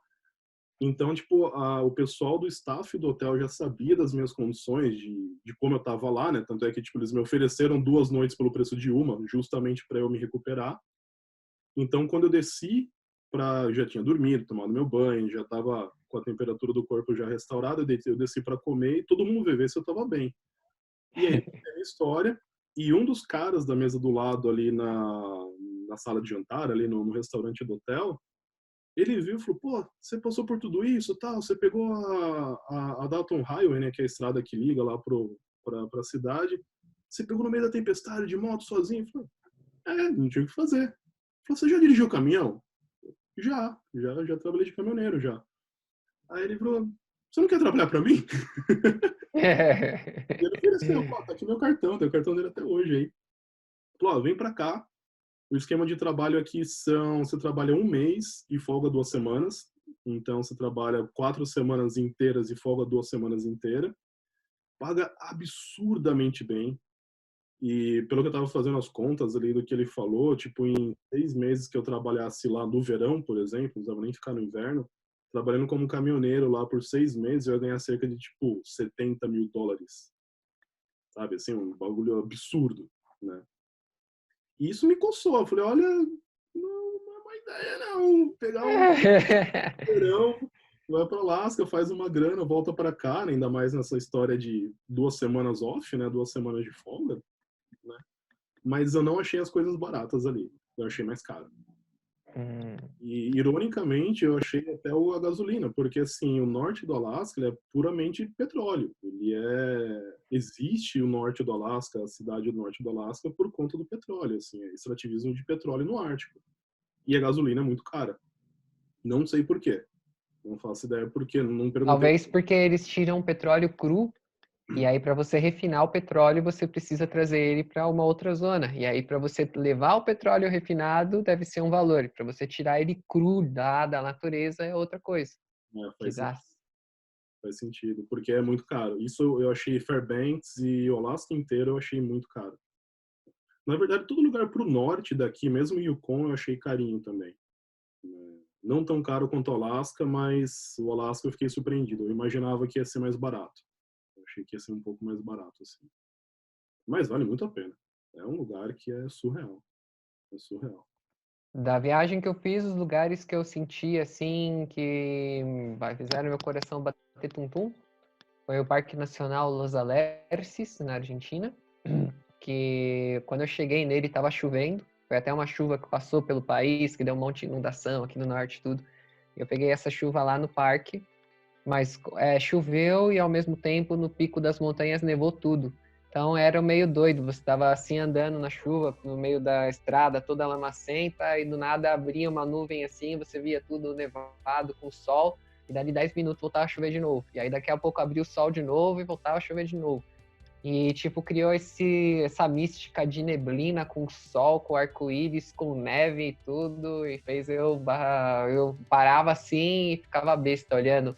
E também, como fala, né? Alerce. Alerce, eu acredito que seja a segunda árvore mais longeva do mundo. Primeiro lugar, acho que está nos Estados Unidos, lá, as sequoias, que elas vivem tanto tempo, e o Alerce vive mais de 3.000 anos. Caramba! E, então, muitos alerces caíram, né? Porque é uma madeira que ela não apodrece. Então, o pessoal cortava para fazer móvel, tudo, que é um móvel que ia durar por gerações e gerações. Então você acaba andando por meio de árvores que têm 800 anos, 600 anos. Não tão velhas. Algumas têm 2.000, 3.000 anos, mas são assim, então são bem selecionadas, você tem que fazer caminhadas. Mas se você tá andando na estrada e por árvores assim de 600, 800 anos, é uma coisa surreal. E elas são grandes assim, tudo. Foi algo que foi mágico para mim. Falando de natureza, assim, o Parque Nacional Los Alerces, a estrada mais bonita, sem dúvidas, a carretera austral. Foi a estrada mais bonita que eu já andei em toda a minha vida. E que os caras que dizem que é a estrada mais bonita da América do Sul, estou de acordo com eles. Uhum. E o lugar foi Tolhuin, no coração da Ilha da Terra do Fogo. Quando você vem andando pela Argentina, você vê que é tudo estepa patagônica, seco, vento. Você cruza para a Terra do Fogo, você já tem um pouco de Campos, Campinas. Mas quando você cruza a latitude 54 sul, como mágica, começam a aparecer uns troncos e você entra nos bosques subantárticos. Olha. Então você vê que, tipo, as montanhas, você vai chegando em Tolhuin, que é o coração da Ilha da Terra do Fogo, na latitude 54. Você tem um fiordo enorme, que é o Lago Fagnano. Tem a Cordilheira Nevada e tem aquelas coníferas todas bem bonitinhas. Então não é a cidade de Tolhuin que me chamou a atenção, senão que o entorno dela, a natureza no entorno dela. Tem vários parques provinciais para você explorar. E tipo, eu subi um parque provincial lá e cheguei no topo, você podia ver todo o fiordo, a cordilheira, o Chile no fundo, a Argentina aqui, tudo nevadinho e o sol se pondo. É uma coisa que fez eu ficar besta. Se eu pudesse, eu gostaria de viver lá em Tolhuin, não pela cidade, mas pelo entorno de natureza do lugar. Foram os lugares que mais tocaram meu coração, foram esses. Estou em torno de Tolhuin, Parque Nacional Los Alerces, e falando de estrada, a Carretera Austral. E olha que eu nem andei toda a Carretera Austral. Eu não andei toda a Carretera Austral. A parte de Ripio, que acho que foi uns 800 quilômetros, eu saí dela, porque o Chile é muito caro. E porque estava chovendo muito nos Campos de Gelo Norte, eu ia pegar 3 dias só de chuva, andando em terra, lama. Eu falei, quer saber? E também eu era muito caro para dormir. Os lugares que eu dormia, as árvores, tipo, ficavam rangendo com vento e tinha os troncos caídos, tinha medo de morrer esmagado. Falei, eu vou embora daqui. Ah, que doido. Cruzei para Argentina. É engraçado pensar que, tipo, a sua experiência foi mais ou menos igual a minha, que foram nos dois extremos do planeta, né? Tipo, o lugar mais marcante teu foi no sul, o lugar mais marcante meu foi no norte. E é engraçado ver que, assim, mesmo estando distante, literalmente, no dois polos completamente diferentes, e ainda tem essa meio que essa conexão, digamos assim, né? Se você pegar as Américas e abrir elas, mais ou menos que elas formam como um espelho, né? Por exemplo, você está aqui na zona de Santiago, Mendoza, indo para o sul, seria um clima mais que seria mediterrâneo. Acima disso, você teria o Atacama, que é puro deserto. Então, você pode comparar isso com a Baixa Califórnia. Já a Califórnia seria essa zona de Santiago. Aí, quando você vai indo ali para o sul do Chile, vem vindo a zona de Aysén, que é uma zona muito úmida, muitas chuvas, montanhas com neves. Você vai ter o mesmo aí, já vai vir em Washington, Colômbia Britânica, e aí você vai tendo já os bosques subantárticos, pena que não segue indo para o sul, senão ia começar a tundra, tudo, até ir para a Antártica ou ir para o Ártico. Mas geralmente eu imagino que faz como espelho, América do Sul e América do Norte do lado do Pacífico é igual as coisas, as condições geográficas. Aí já não sei se você vai indo para o lado de lá, acredito que não, que o Ártico tem bastante influência. Mas a Argentina aqui é tudo seco, né? Previndo a corrente marítima e acredito que o Canadá não, já é tudo gelo, não seria a mesma coisa. É mais a parte do Pacífico que é igual. A parte do Atlântico, do Norte Atlântico, ela é praticamente gelo, né? Assim, não tem. Eu tava até vendo de ir para lá de moto, mas só tem uma estrada, que é na província de Labrador, que é um negócio completamente inóspito, assim, tipo, ao ponto de que eu vi alguns artigos de que quando você entra na província, você sai da província de Quebec e chega na província de Labrador, o governo te recomenda você emprestar deles ali do órgão de turismo um celular por satélite que você devolve quando você sai da província, porque é um negócio completamente Inóspito. um negócio completamente isolado justamente por conta do gelo. Né? Assim, é um bagulho tão frio e é tão próximo ali do Polo Norte, de toda aquela parte norte do Canadá ali que é puro gelo, que ninguém vive ali. Né? Você pouco tem posto de gasolina. Então. Tem uns YouTubers que eu sigo e tem um que não sei se ele é canadense, é Alexander Gogiev, que é um cara que anda em bicicleta. É, E ele subiu o Canadá todo até o Ártico. Isso que eu achei interessante, que a maioria vai até Prudhoe Bay, isso. pelo Alasca. E não, ele subiu pelo Canadá e foi até o Oceano Ártico de bike. Ele foi de carona e desceu de bike pedalando e pegou a Dalton Highway e baixou de volta para British Columbia. Eu fiquei impressionado que existe uma estrada no Canadá que sobe pelo Canadá por Yukon e além para o norte, mas já ao lado de Labrador não tenho a mínima ideia Eu desse descobri essa estrada no pra lá. caminho de volta, que essa estrada ela sai de Dawson, uma cidade chamada Dawson City. E mas pelo que eu ouvi falar, ela é pior do que a estrada que eu peguei, que é a Dalton Highway.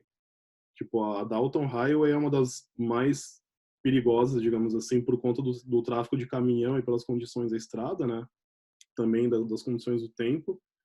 Mas pelo que eu vi, tanto é que eu deixei de ir para o norte do Yukon, eu tinha uma ideia de ir para Dawson, mas eu desisti por conta da estrada. Porque era uma estrada de pedregulho que de moto, mesmo com a BMW, não dava para dar conta. O cara fez na bicicleta, se eu encontrar o link eu vou mandar, se esse vídeo for postado também eu vou tratar de colocar o vídeo dele. Então, lá no norte a estrada não existia estrada, eram rios congelados e os carros passavam por cima dos rios nessa estrada. Era. Essa galera de bicicleta que me impressiona muito, porque eu vi muitos deles atravessando o Ártico de bicicleta, sozinho. Tipo, eu entrando em pânico ali na moto e desesperado para chegar. E, meu, os caras de bicicleta sozinho, no meio de um vale cheio de bicho, de urso, de muse, de mosquito, e o negócio todo lá, de boa, tranquilão, pedalando. Sempre vai ter alguém mais louco que você. Ah, sempre. Sempre. Não, eu descobri que nada comparado com uma galera que eu vi no meio do caminho, assim. Ixi, eu sou muito normal. Eu sou muito comedido, digamos assim, comparado a uma galera. Porque, tipo, esse trecho que eu encontrei, assim, eu vi ciclistas o trecho inteiro. Mas esse trecho em especial, que foi onde deu todas as complicações para mim eu demorei cerca de 12 horas entre o checkpoint de Cold Foot, que é exatamente logo depois do Círculo Ártico, até pro de Roubaix. Para mim foram 12 horas. Pro cara, eram 7 dias pedalando. E, tipo, ele tava acampando no meio do nada, porque é um lugar que não tem campground, não tem parque, não tem nada. Só tem o Gates of the Arctic ali, que é o santuário do Ártico, e é isso aí, filhão, se vira. Você que põe a sua barraca onde você acha que é mais seguro ali, sabe? E o cara de boa. Cara de Eu, boa. à medida que fui descendo, não vi tantas bicicletas. No meu caminho, eu desci pela cordilheira e subi pela costa atlântica. Hum. Mas quando você vai chegando na carretera austral, você vai começando a ver bicicleta, bicicleta, bicicleta, bicicleta, que é uma estrada cênica muito linda. Então tem muita bicicleta lá. E quanto mais você vai indo para o sul, mais vai afunilando e mais você vai encontrando viajeros doidos que vêm de todos os lugares do mundo, principalmente muita gente que vem do Alasca ou está indo para o Alasca de bicicleta, ou de van, ou de moto, ou do que seja. Então você encontra muita gente lá na Ilha do Terra do Fogo, como tem, ou só é um caminho praticamente que tem para ir para Ushuaia. Eu conheci muitos ciclistas também que vieram de lugares da América e eu olhava, isso é loucura. O cara vem na bicicleta, eu não sou nada perto desse cara aí. E Exatamente. eles vinham em bicicleta e, tipo, eles estavam já olhando, ah, não, já tô vendo que daqui 50 quilômetros tem um ponto para eu dormir, então eu vou para aquele lugar. E, tipo, eu já imagino um lugar a 200 quilômetros, 300. É, E os caras pedalavam, não, daqui 40 quilômetros, iam debaixo de intempérie, de tempestade, se tiver nevasca em passo de montanha, eles enfrentam e vão, tem ovos. exatamente. Não, é absurdo. É um negócio, nossa, surreal, assim. Não, tem muita coisa. Essa parte de viagem aí, tipo, a ideia, inclusive, de fazer essa conversa era justamente meio que compartilhar essas ideias e, de repente, sei lá, acender um foguinho, assim, no pessoal que, de repente, tá querendo fazer, mas não tem coragem, ou que acha que é difícil, ou não sei, pelo menos tentar inspirar alguém a continuar fazendo essas coisas, porque, meu, tem tanta coisa, é tão viável fazer essas viagens, é só uma questão de planejamento, né? Assim, claro que para muitas pessoas Você pode. tem que começar aos pouquinhos, né? Não e talvez você pode começar a fazer a viagem que você quiser, mas eu imagino que você tem que fazer uma viagem primeiro passos pequenos, como eu fiz todo o estado de La Rioja. depois a região da Argentina, depois o sul, e agora eu já meio que sonho com o Alasca. É Mas mesmo. você não de você ir, você tem que ir vendo pequenas viagens para você ver quais são suas necessidades em que você se adequa e ir expandindo, expandindo, expandindo, expandindo. Isso é um estilo de viagem também, né? Porque assim, eu sei que um dos motivos pelo qual eu viajo sozinho é porque eu sei que eu sou bem particular na minha forma de viajar. Tipo, eu gosto de fazer as coisas no meu tempo, eu não tenho frescura, eu não tenho essa coisa de tipo, eu só como não sei o que, eu só paro não sei aonde. Tipo, eu faço o que dá. Até porque eu não tenho dinheiro para escolher. Eu tenho que fazer o que eu tenho na mão. Né? Então, isso é uma coisa que eu fui descobrindo durante as viagens. Né? Então, de repente, para alguém que está querendo começar a fazer essas coisas, é importante fazer essas viagenzinhas pequenas justamente para descobrir também essa zona de conforto, né?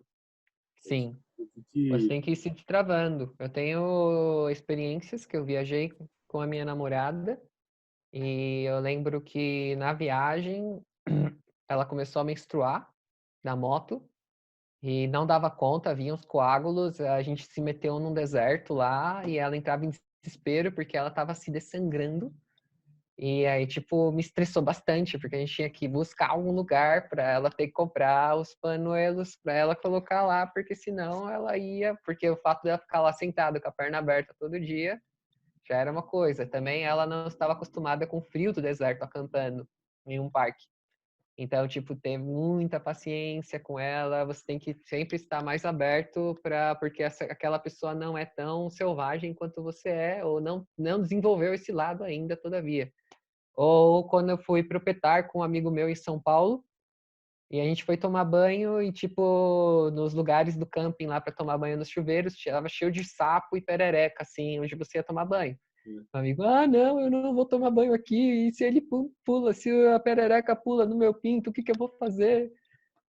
Você tem que olhar as coisas de outro ponto de vista, meu amigo. Olha, se tem pererecas aqui, significa que a água tem um grau de pureza extremo. Então isso é algo que você tem que valorizar, não que você tem que achar ruim.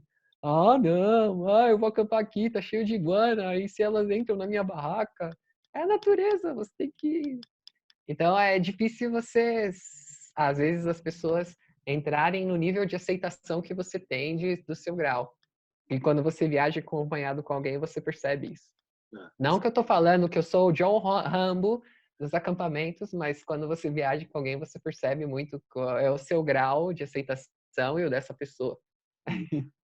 não, mas e é uma coisa que vem só com experiência, né? Não tem como. Não adianta. É a mesma coisa, sei lá, fazer uma caminhada, uma trilha, coisa parecida. Você nunca fez nada na vida, você não vai se enfiar a andar 40 quilômetros. Né? Tipo, é suicídio fazer isso. Né? Então, é sempre a passinhos pequenos. Né? Mas tem que começar, né? Não adianta. É uma coisa que não tem outra forma senão fazer. Né? Quando eu estava entrando na Patagônia, eu cruzei para o Chile, né? Fiz a minha primeira incursão no Chile desde a Argentina e fui aquela zona ali onde é Pucón, onde tem os vulcões, né? Tem o vulcão Laninho, o Villarrica, que é acredito que é o vulcão mais ativo da América do Sul ou das Américas, e no meio tem o vulcão Quetrupilhán. E eu queria subir o vulcão Quetrupilhán e era uma caminhada de 40 quilômetros e de volta, desde a base até o topo desse vulcão e subir, que estava na linha das neves. E eu caminhei, eu acabei abortando, porque eu subi a primeira montanha até a linha das neves, tinha que descer para subir no Quetrupilhán. E essa época era janeiro e aqui tinha os tábanos, né, que é essas moscas grandes que picam e dói pra caramba. E a partir do momento que você vai na linha da neve, que não tem mais nada, você vira uma carne viva ambulante para os tábanos te picarem. E não importa que você tem roupa, eles vão te picar através da roupa e dá doer pra caramba. Então eu tomei tanta picada de tábano que eu decidi voltar. Entrei em desespero de tanto que eles estavam me picando, todo coberto. E por mais que tinha neve, estava sol e eu estava todo coberto, suando, suando, suando e vários tábanos voando em volta de mim me picando, eu voltei. Hum. Desisti de ir até o Quetrupia. Mas era uma caminhada que, tipo, eu já tinha previsto sair às 5 da manhã do acampamento e voltar às 8 horas da noite com o sol se pondo, porque eu ia passar 40 o dia todinho caminhando. Até o guarda-parque, quando ele olhou e falou, não, você vai ter que levar a bolsa de dormir, acampamento, não sei o quê. Eu falei, senhor, eu vou fazer tudo numa ida só, bate e volta, vou eu chegar lá e voltar. Ele, você vai fazer isso? Eu falei, vou fazer isso. Se outras pessoas já fizeram, por isso que eu vim aqui. É. Ele, eu fui. Só que eu não tinha não tinha em conta os tábanos, que até meados de fevereiro os desgraçados estão lá e chupam mesmo, não querem nem saber. Agora eu sei que se eu for, sempre de meado de fevereiro para lá, ou antes de dezembro, porque eu sei que a temporada deles é ali e eles são os senhores da montanha. Ah, é loucura, é suicídio chegar lá com eles, né? Tipo, você acaba não aproveitando nada da viagem também, né? Sim, eu me estressava, porque dói bastante a picada. Só quem já tomou, porque tem tábanos, não sei se o pessoal tá vendo isso do Brasil ou mesmo de Portugal, existem tábanos em lugares assim, geralmente zonas de rios, e a picada deles dói pra caramba. Então imagina você tomar 20 picadas assim, tá, tá, tá, tá, e eles picam em todo que é lugar, na testa, no cotovelo, através da roupa. Ai, lembranças dolorosas. Bons tempos, boas memórias. Ah, show. Ah, bom, sei lá, a gente de repente pode depois conversar mais sobre outras histórias de moto, ou de repente pensar numa sériezinha assim, que a gente tava conversando de fazer sobre equipamento, acampamento. Equipamentos ou anedotas também, que eu te contei da anedota lá da aposta dos caminhoneiros, que eu nem sabia que eles apostavam na minha capacidade de dirigir no meio da tempestade e tudo.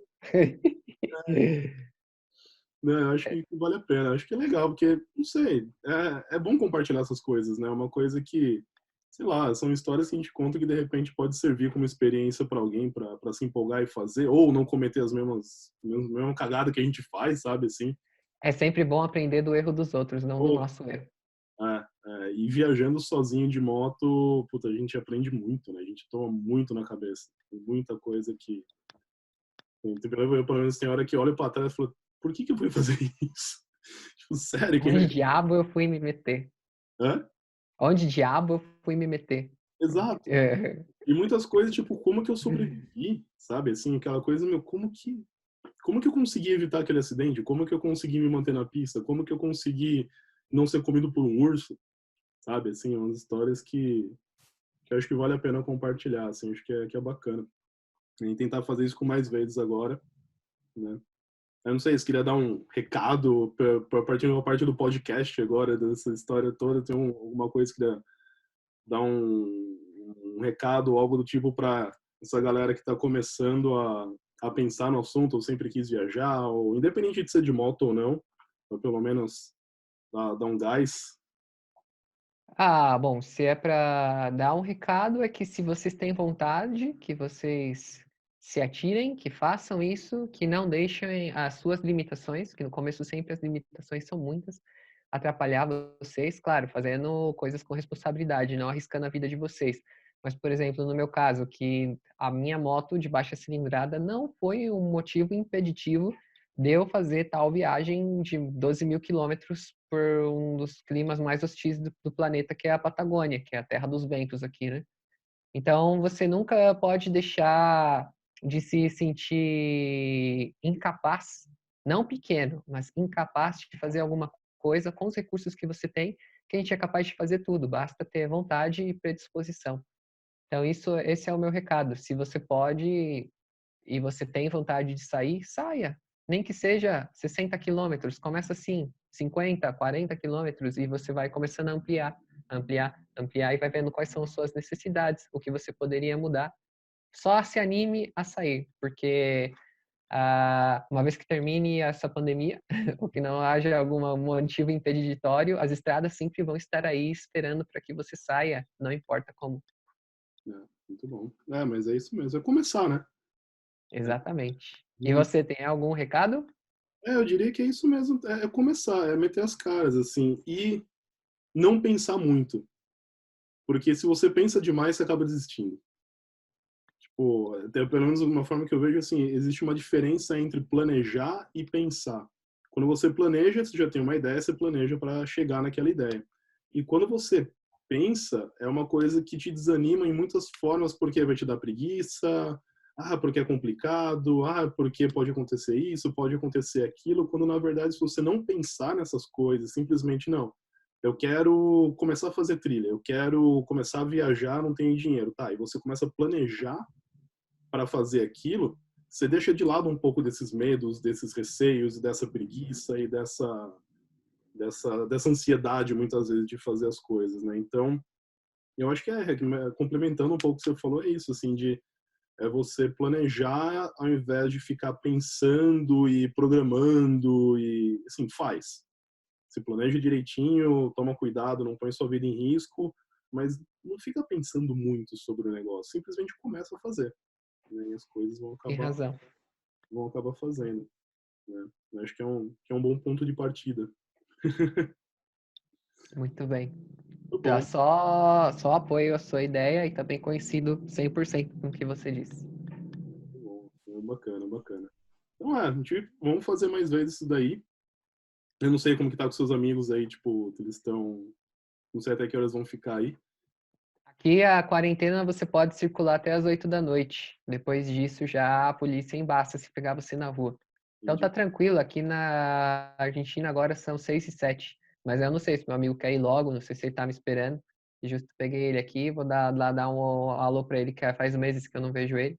Uhum. Não, fechou. Aí a gente marca, a gente faz de novo, vamos tentar fazer pelo menos uma vez por semana isso, ou alguma coisa do tipo assim. E Dali.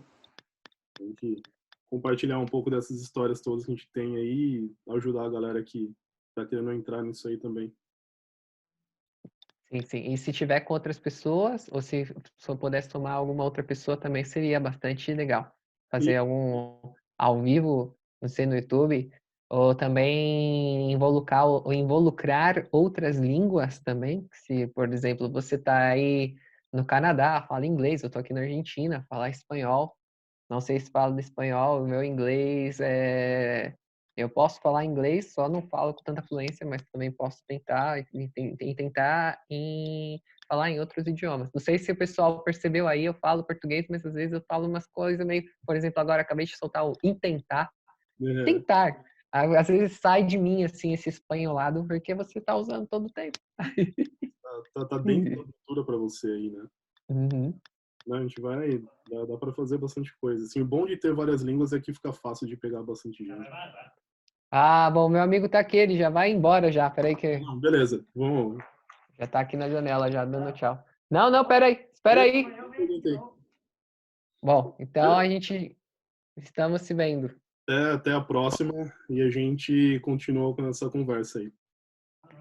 certo? Até a Beleza? próxima, a gente tá se reunindo. Fechou. Até mais.